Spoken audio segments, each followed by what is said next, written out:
Do you want to start with who's staying in Chapel Hill or who is leaving in Chapel or leaving Chapel Hill? Well, we can have the who's staying conversation because it's really not that big a surprise. Armando Bacot announced today, or at least through Jeff Goodman, and now he's tweeting through it, including jokey tweets about Perry Ellis. He's now North Carolina's Perry Ellis, that he's going to be coming back for another season.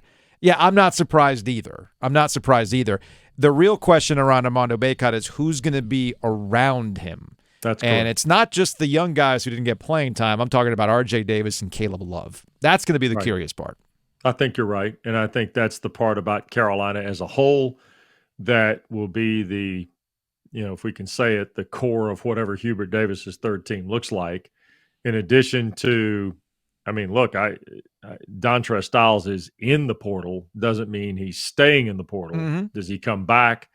Where does this all fall is going to really be interesting. And Carolina's a pretty good case study for the volatility of that market right now, in addition to who else they may have recruited or whatever the case may be. West Durham, ACC Network, ESPN, joining us here in the Heister Automotive Group hotline. That's Joe Ovies. I'm Joe Giglio.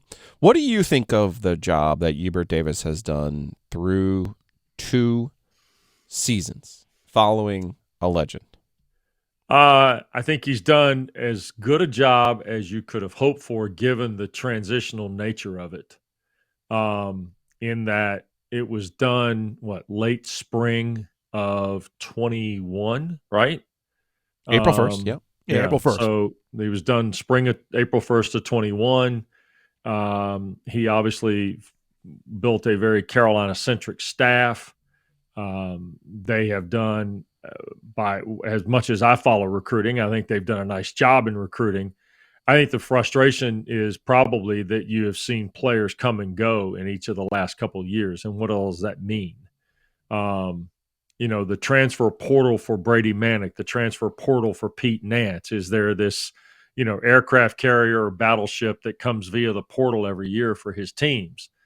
I think in a perfect world, he would probably, like we talked about last week, I think he'd probably prefer to, maybe sign a couple 3 high school guys and have them stay 4 years and let that be a piece of what he's building, as much as he'd like to be the portal. But right now, as we said this last week, the portal is overwhelming to a point that I don't think coaches are going to hand out 13 scholarships anymore. No. And I think that's part of this too. I think you also have to respect the landscape of which he got the job. And obviously the comparisons with what goes on at Duke are going to be fast and furious because of that year difference and what John Shire did this year, what Hubert did last year, so on and so forth. I think the portal is dictating just about every major transaction right now. High school recruiting feels like it's kind of secondary at some point, to be honest. How much lenience or patience or credit does the first year get him, in your opinion?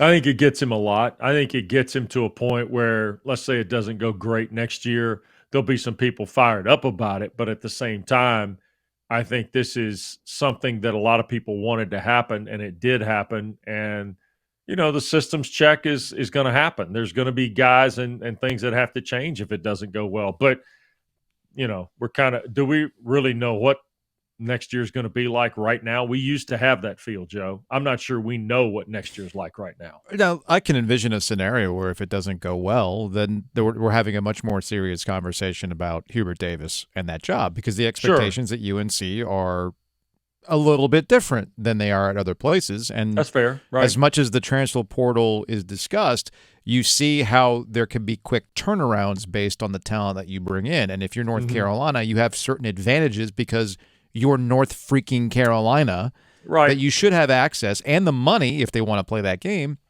to bring in the talent that you ultimately want.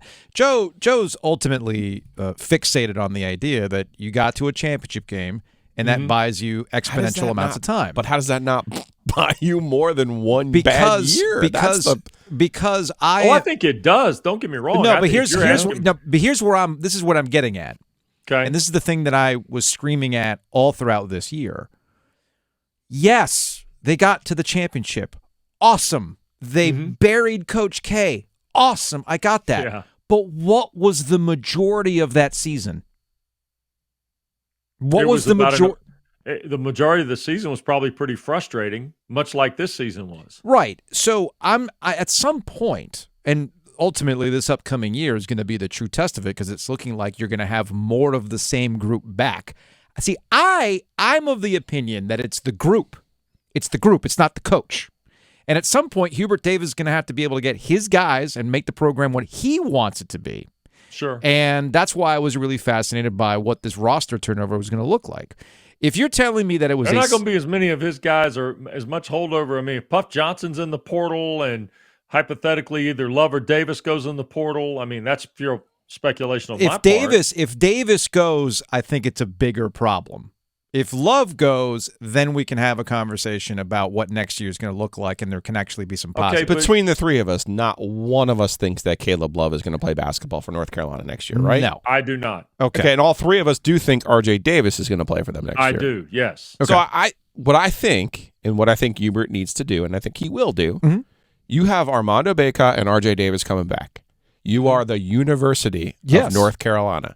You go and you get 2 shooting guards to go with or get a point guard and another get 2 guys who can shoot out of the portal. Okay, get yourself somebody who can defend on the wing and get yourself a backup big if Jalen Washington decides doesn't want to play basketball there anymore.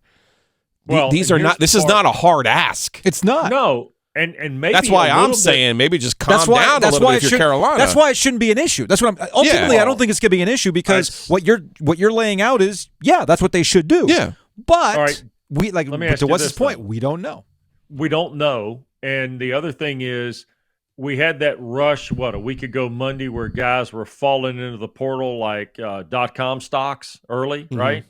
And now we're getting to the point where, and I can't pronounce the kid's name from Arizona that just went in the portal today, who's the shooting guard who hit 40% of threes in the Pac-12 last year or this past year. I mean, you're getting guys like that now that are finding their way into the portal. You're going to get the guys from the draft that think they got to go to the draft, and this whole deal with Judah Mintz. I mean. Let me ask you this, though, Wes. Let me ask you this, because obviously we all know who your dad is, and we all know you followed all this, and we all know your expertise on ACC basketball. Are we missing the conversation with Hubert in this sense? Dean Smith played basketball a certain way. Roy Williams then spent his entire career trying to perfect that way of playing basketball, if not playing it a little bit faster, right? Yeah. Hubert has come in and he's not playing that way. No, they're not fast. They're not deep. They don't seem to be particularly bright in the way that they play. Right? So you're kind of making my argument. Well, no, that's what I'm saying. Are we missing the argument here? Are we missing the argument? Are Carolina fans, is that what they're looking at going, now, why would you do something that's worked since 1963 and go against it? Yeah. Because even Matt Doherty, right? Even Matt Doherty in his 3 years, we're playing the secondary break. We're playing. There's also nothing wrong with changing it if there's success. I mean, you can look at what John, which some people wanted, though, right? Yes, absolutely. They wanted the horns. They wanted a difference in play. Bubba wants this. Bubba's entire task at Carolina is to drag it out of the old ways. Sometimes to varying results because of the people who have the money. But let me ask you this. Are we not, and let's take Carolina and Duke out of the equation here and just talk about developing teams. Sure. Right? I mean, we could be talking about anybody. You're only hurting yourself if you don't sit and have the whiteboard conversation as a staff in this springtime while you're also trying to get the portal and build rosters and do all these other things. You're only hurting yourself as a program long term if you don't have the composition and philosophical discussions about style of play, right? At both ends of the floor, let alone just one end. Yeah. I mean, we can talk all we want to about playing 2 bigs and averaging, 90 a game or 80 a game like they did at times with Roy when it was, Ty Lawson or Raymond Felton or whatever the case may be. You could make that argument at Duke. I thought John Shire this year introduced some new philosophy into what Duke does, right?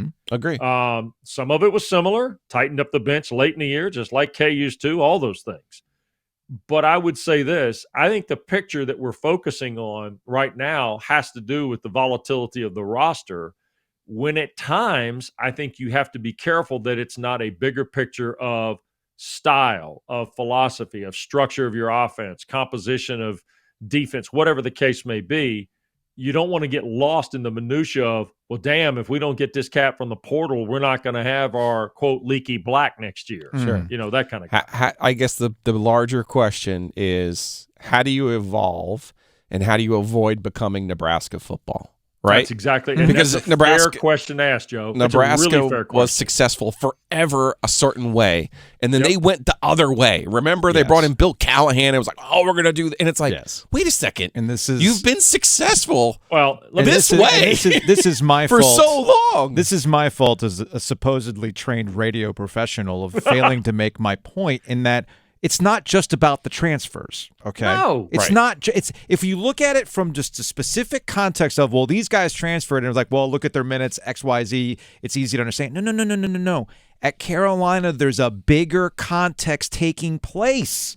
And I feel like I'm taking crazy pills because I'm sitting here pointing this out like, y'all, things are different now. If we all recognize things are different, then why are we acting as though Carolina can just keep doing what they've always done? And Hubert has a very difficult task of doing that.